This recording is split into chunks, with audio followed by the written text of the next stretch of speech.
Selamat berjumpa sahabat-sahabat semuanya dalam forum diskusi tentang isu-isu aktual dan bermanfaat. Kali ini kita akan mendiskusikan, akan sharing tentang partai politik. Dalam sebuah negara demokrasi tentunya menjadi sangat mustahil tidak ada partai politik. Artinya bahwa sebuah partai politik menjadi sangat penting sekali dalam sebuah negara demokrasi.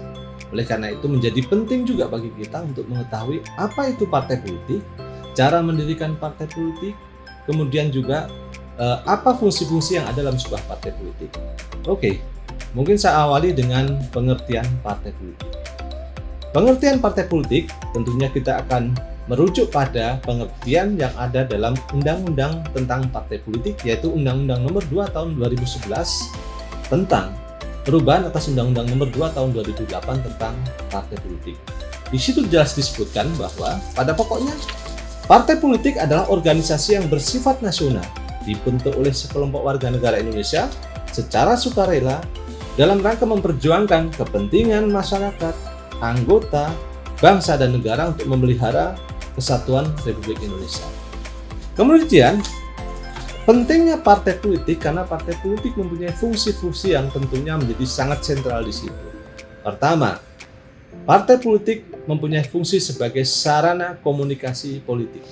Kita tahu bahwa masyarakat membutuhkan sarana untuk bisa berkomunikasi dengan pemerintah, dengan lembaga-lembaga negara yang lain. Partai politik menjadi lembaga yang sangat penting dalam hal ini. Partai politik menjadi lembaga yang penting dalam negara demokrasi. Dalam partai politik mengemban fungsi-fungsi yang harus dijalankan oleh partai politik itu sendiri. Partai politik juga mempunyai fungsi sebagai sarana sosialisasi politik. Misi, kepentingan, kemudian hal-hal yang harus disampaikan kepada masyarakat tentunya menjadi efektif jika disampaikan melalui partai politik. Kemudian, partai politik sebagai sarana rekrutmen politik. Sebagai partai politik tentunya dia mempunyai proses pengkaderan yang nantinya diharapkan menjadi wakil dari partai politik itu untuk menjadi corong, menjadi perwakilan yang mewakili kepentingan masyarakat itu sendiri. Jadi sebagai sarana rekrutmen politik. Partai politik juga sebagai sarana pengatur konflik. Dinamika di luar yang ada di masyarakat tentunya tidak lepas dari konflik-konflik yang ada. Partai politik sebagai lembaga yang mewakili kelompok dan kepentingan tentunya menjadi sangat efektif untuk menyelesaikan persoalan dan konflik-konflik yang ada. Kemudian tentunya menjadi penting disampaikan bahwa bagaimana cara mendirikan partai politik, di mana kemudian syarat-syarat apa yang harus dipenuhi untuk mendirikan sebuah partai politik. Oke, saya akan bicara tentang pendirian badan hukum partai politik. Untuk dapat mendirikan badan hukum partai politik tentunya harus mendapatkan pengesahan dari Kementerian Hukum dan HAM. Jadi, ada partai yang berbadan hukum dan ada partai yang tidak berbadan hukum. Bedanya apa? Partai yang berbadan hukum dia bisa mengikuti pemilihan umum, sedangkan kalau partai yang tidak berbadan hukum tentunya tidak bisa mengikuti pemilihan umum. Nah, ini yang menjadi tugas dari Kementerian Hukum dan HAM. Apa yang dilakukan atau pelayanan apa yang ada di Kementerian Hukum dan HAM terkait dengan partai politik? Yang pertama, dia mengesahkan pendirian badan hukum partai politik, khususnya partai politik baru. Kemudian juga Kementerian Hukum dan HAM mengesahkan perubahan AD dan ART partai politik itu sendiri. Dan yang ketiga, mengesahkan adanya perubahan kepengurusan partai politik.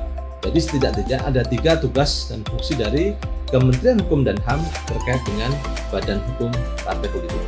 Baik, sahabat semuanya, kemudian kita akan sampaikan bagaimana cara mendirikan partai politik.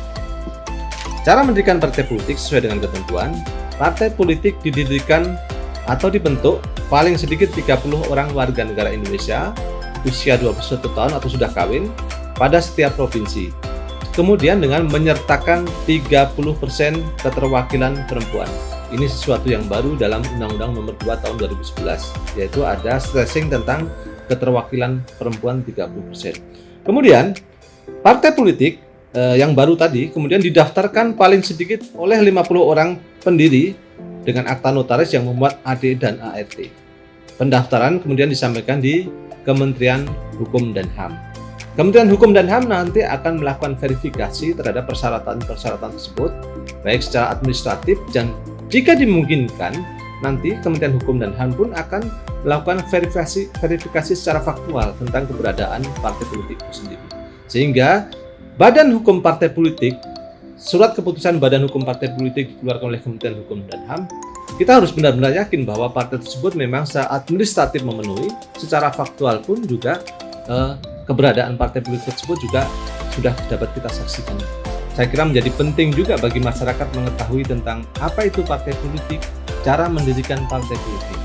Ini tentunya terkait dengan peran dan fungsi-fungsi yang harus diemban oleh partai politik. Sehingga nantinya selain masyarakat paham tentang fungsi-fungsi dan pentingnya partai politik juga, yang menjadi penting juga nantinya akan lahir partai-partai politik yang memang sehat, berfungsi dengan baik di masyarakat, mempunyai banyak manfaat di masyarakat. Partai politik yang ada di Indonesia adalah partai yang berfungsi dengan baik, sehat, dan kemudian juga akan membawa manfaat bagi masyarakat. Apa kabar?